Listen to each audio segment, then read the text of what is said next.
जो विभिन्न जगहों पर छापेमारी कर रही है ताकि सभी अक्यूज़्ड को और नॉन एफआईआर अक्यूज़ को पकड़ा जा सके, खास करके जो सप्लायर हैं और मैन्युफैक्चरर हैं।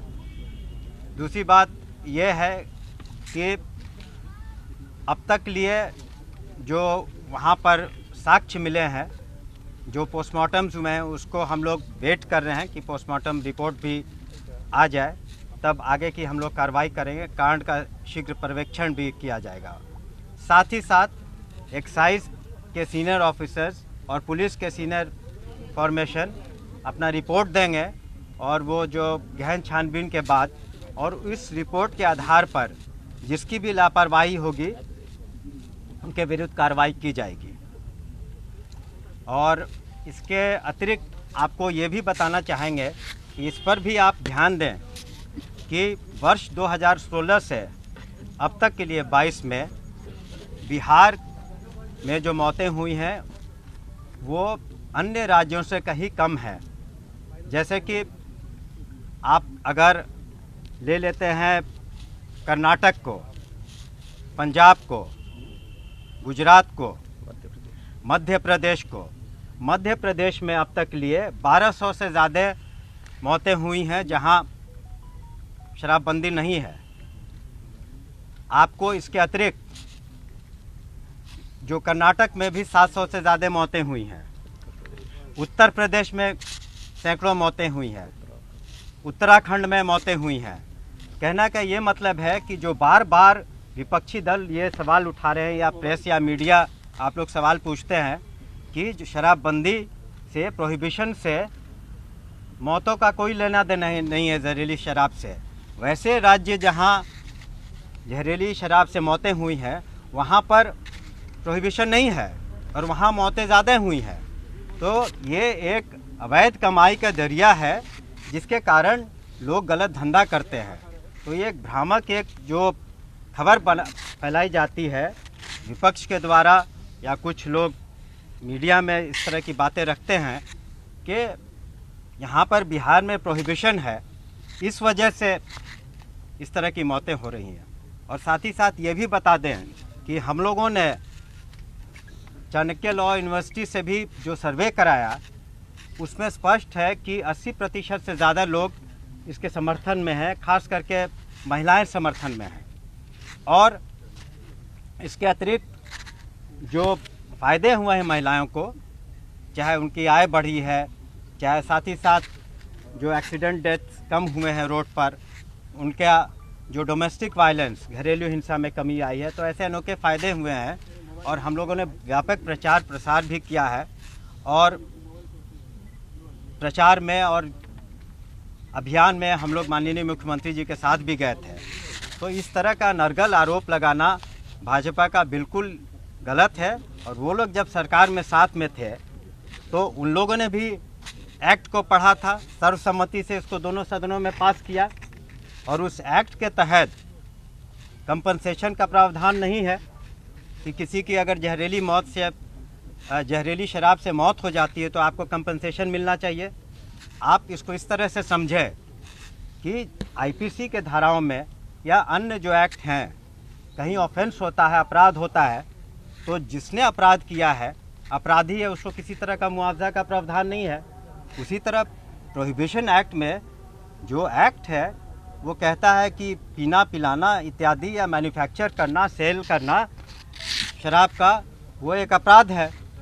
तो अगर गलत हरकत के कारण अगर किसी की मौत हो जाती है तो इस वजह से इसी दलील पर और इसी लॉजिक पर कंपनसेशन का प्रावधान नहीं है। कंपनसेशन की बात तो तब उठती है जब ट्रायल हो जाता है। उसमें पब्लिक डिमांड रिकवरी एक्ट है, सेक्शन 42(1) और 2, इस प्रोहिबिशन एक्ट का आप देख लें, उसके तहत बात की गई है। लेकिन सरकार के द्वारा तत्काल किसी तरह का मुआवजा की बात नहीं की गई है। इसलिए आप लोग जो कह रहे हैं कि बिहार में हो रहा है, अन्य राज्यों में नहीं हो, अन्य राज्यों में तो हमने जैसे आंकड़े बताए बहुत ज़्यादा हो रहा है, यहाँ से कहीं ज़्यादा हो रहा है। तो सरकार बिल्कुल सक्षम है और साथ ही साथ हमारा जो एडमिनिस्ट्रेशन है सक्षम है, पुलिस एडमिनिस्ट्रेशन, एक्साइज विभाग, कि हम लोग कार्रवाई बदस्तूर जारी रखेंगे और आने वाले महीने में हम लोग का जो एम्फेसिस होगा, हम लोगों का एम्फेसिस होगा कि सप्लायर जो हैं या मैन्युफैक्चरर हो, चाहे बिहार राज्य के हों या बिहार के बाहर के हों, अन्य राज्यों के, इसी के तहत आपको बताना चाहेंगे कि अन्य राज्यों से हम लोगों ने 7,000 से भी ज़्यादा गिरफ्तारियां की हैं। ऐसी बात नहीं है, उसमें से कईयों का कन्विक्शन भी हुआ है। तो इस तरीके से जो पूरी बात है हम लोगों ने स्पष्ट कर दी है, कई बार स्पष्ट किया है आप लोगों के सामने, और माननीय मुख्यमंत्री जी ने भी स्पष्ट किया है सदन में, अन्य मंत्रियों, माननीय मंत्रियों ने भी स्पष्ट किया आपके सामने। तो हम तो पूरी बात आपके सामने हमने रख दी है। अगर किसी को कोई प्रश्न है तो मंत्री जी एक एक करके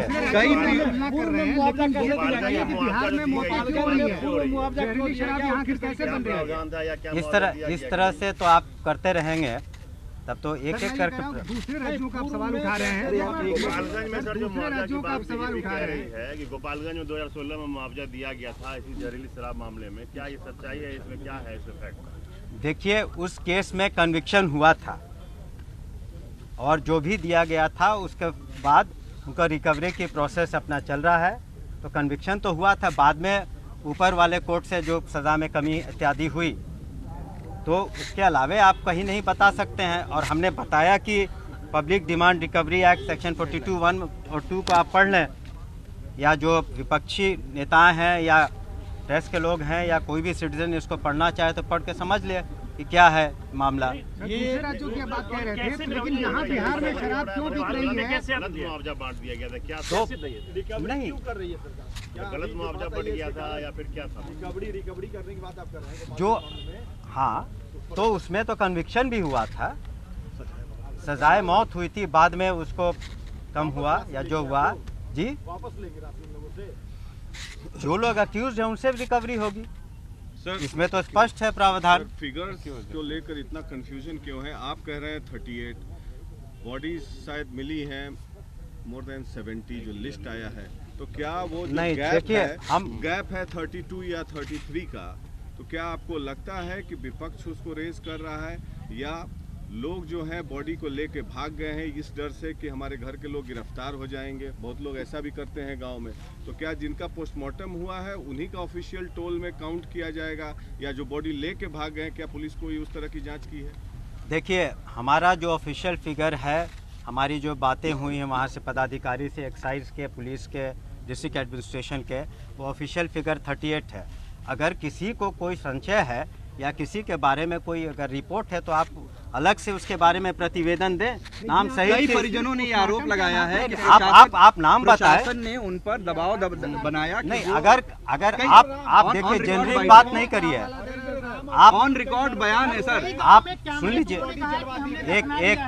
एक बात बोलने प्रशासन दीजिए। पर आरोप है मामले को दबाने का। आरोप तो लगते हैं, लेकिन सभी आरोप सही नहीं होते। हम तो कह रहे हैं कि अगर आपके बीच में या किसी के पास कोई प्रतिवेदन देना चाहे कि अमुक व्यक्ति पर दबाव दिया गया है या अमुक बॉडी को ज़बरदस्ती जला दिया गया है, आज के मीडिया के एज में, सोशल मीडिया के एज में इस तरह का किसी भी न्यूज़ को दबा पाना बहुत मुश्किल है। लेकिन आपके पास स्पेसिफिक इन्फॉर्मेशन हो या किसी के व्यक्ति के पास, सिटीजन हो या पॉलिटिकल फिगर हो, तो आप जेनरिक बातें करके एक जनरल आरोप लगाना तो बहुत आसान है। ऑन कैमरा सबने एक सेकंड आप ऑन उसकी कैमरा सबने बताया है आप सर, मीडिया में ऑलरेडी रिपोर्ट है, आप उन रिपोर्ट ठीक को है। खारिज कर रहे हैं। उन्होंने कहा कि रात में पुलिस ठीक वाले है, आप शादी वर्दी में आप- आए, उनके कमर हमने तो ऑलरेडी रिपोर्ट की है, नहीं, आप देख नहीं पा रहे हैं सर। नहीं, देख क्यों नहीं पा रहे हैं आप? देखने की बात नहीं है। अगर इस तरह के जो भी आरोप हैं तो उसकी हम लोग जांच करा लेंगे।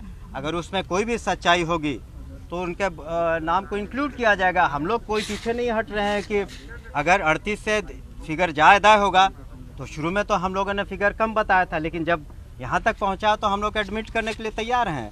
और 38 से अगर फिगर ज़्यादा भी होता है और इस तरह की बात आती है छानबीन में कि इसमें सच्चाई है, तो उसको हम लोग इंक्लूड करेंगे। पोस्टमार्टम नहीं हुआ है, आप उनको ऐड करेंगे इसमें? नहीं, आप उसको वेरीफाई करेंगे कि इसमें क्या सच्चाई है, नहीं सच्चाई है। आपके कहने या किसी के बयानबाजी से, बयानबाजी तो रोज़ हो रही है। मत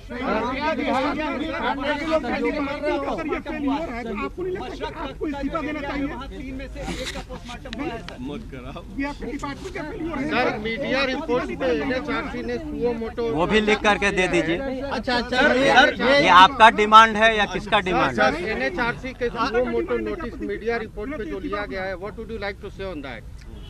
If the NHRC is an independent constitutional body, it can take cognizance of any offence suo moto and it can go into the inquiry. It can conduct an inquiry on itself, and we will cooperate with the inquiry. Sir आपके sir Gopalganj के मामले में अभी तक हम लोग स्पष्ट नहीं हो पाए। हम कह चुके हैं। Next question Many please. family has lost their sole bread or earner. What, as a state, is your responsibility to look after that family? देखिए, किसी भी को मौत होती है तो किसी को अच्छा नहीं लगता। हम भी मर्माहत हैं, सरकार भी मर्माहत है, लेकिन जो स्टेट की रिस्पॉन्सिबिलिटी है, स्टेट ने शुरू से ये कहा है, बात जान लीजिए, कि जो भी शराब के व्यवसाय से जुड़े हुए परिवार हैं या ताड़ी के व्यवसाय से जुड़े हुए परिवार हैं, उनके लिए हम लोगों ने सतत जीवनोपार्जन योजना शुरू की है, जिसके तहत अब तक लिए 1,47,000 परिवार से ज़्यादा छोटे व्यवसाय जैसे किराना के दुकान, बकरी पालन, मुर्गी पालन या अन्य छोटे व्यवसाय में हम लोगों ने 100 करोड़ से ज़्यादा राशि उपलब्ध कराई है। और जो भी हमारी एक्साइज की टीम या डिस्ट्रिक्ट एडमिनिस्ट्रेशन या पुलिस एडमिनिस्ट्रेशन समझता है कि वैसे परिवार, निर्धन परिवार जो उसके लायक हैं, उनको हम लोग सहायता उपलब्ध करा रहे हैं। ये 2024 तक ऑलरेडी इसका बजटीय प्रावधान है, इसमें 100 करोड़ से ऊपर रुपए दिए जा चुके हैं। अगर आप समाज सुधार अभियान में गए होंगे, आप में से बहुत लोग गए हैं, तो आपने देखा होगा कि वहाँ पर किस तरह से महिलाओं ने कहा कि इस सतत जीवनोपार्जन योजना से 1,47,000 परिवारों को फ़ायदा हुआ है। आप उसके बारे में भी बात करें। जहाँ ट्रेजेडी हुई है तो ट्रेजेडी हुई है, हम कहाँ कह रहे हैं कि नहीं हुई है, लेकिन सभी का फ़र्ज़ बनता है, जितने जनप्रतिनिधियों का फ़र्ज़ बनता है, जो अपोजिशन है खास करके भाजपा के लोग, उनका भी फ़र्ज़ बनता है कि जहाँ ऐसे परिवार जो निर्धन परिवार है या शराब के व्यवसाय से, ताड़ी के व्यवसाय से जुड़े हुए थे, उनकी सूची उन्हें हमें उपलब्ध कराएं ताकि उन्हें अधिक से अधिक सहायता हम दे पाएँ। सर आपके सर 2020 के बाद 2016 में शराबबंदी के बाद ये सबसे बड़ी घटना है। आप भी, आपके डिपार्टमेंट के सारा आला अधिकारी, पुलिस के सारा आला अधिकारी बैठते हैं, तो पटना शहर में भी शराब क्यों मिलती है? दूसरा मेरा सवाल है कि अगर लोग इतने खुश हैं तो आपके जेडीयू का जनरल इलेक्शन में number of seat drastically cut down कैसे हो गया? और तीसरा मेरा सवाल है कि आप लोगों ने 100 करोड़ खर्चा किया, बहुत ज़्यादा आपने जन जागरण अभियान किया, क्या यहीं पर इसी जगह पर आप 11 उन व्यक्तियों को यहाँ पर ला सकते हैं जो 2016 के पहले शराब पीते थे, 2016 के बाद उन्होंने शराब पीना छोड़ दिया है? मेरा ये 3 सवाल। देखिए, ये जो इस शराबबंदी से आपका एक दो पॉलिटिकल क्वेश्चन है कि इलेक्शन हम लोग क्यों हारे। पहला सवाल से पहले नहीं, एक मिनट, तो इलेक्शन आपने क्यों हारे तो उसकी समीक्षा की जाएगी। जब इलेक्शन कोई लड़ता है तो ये कोई गारंटी नहीं है कि कोई पार्टी जीतती है या हारती है। आपको ये भी पूछना चाहिए कि आरजेडी कैसे मोकामा में जीता, वो आपको सवाल दूसरे पार्टी से भी पूछना चाहिए कि वो वहाँ कैसे हारे। तो यहाँ कोई पॉलिटिकल क्वेश्चन नहीं है। हम लोग इसको पॉलिटिक्स के तौर पर जो अन्य पार्टियाँ कर रही हैं कि ये जो घटना घटी है इस पर पॉलिटिक्स नहीं होनी चाहिए हमारे समझ से। पॉलिटिक्स नहीं होनी चाहिए, लेकिन बिल्कुल। आपको क्या लगता है कि शराब माफिया का नहीं, एक मिनट, सिंडिकेट, जहाँ शराब पटना का, माफिया एक मिनट, सिंडिकेट, उनका सवाल का जवाब। पटना का जहाँ तक प्रश्न है, पटना में गिरफ्तारियाँ सबसे ज़्यादा हुई हैं, मैं बता दूं।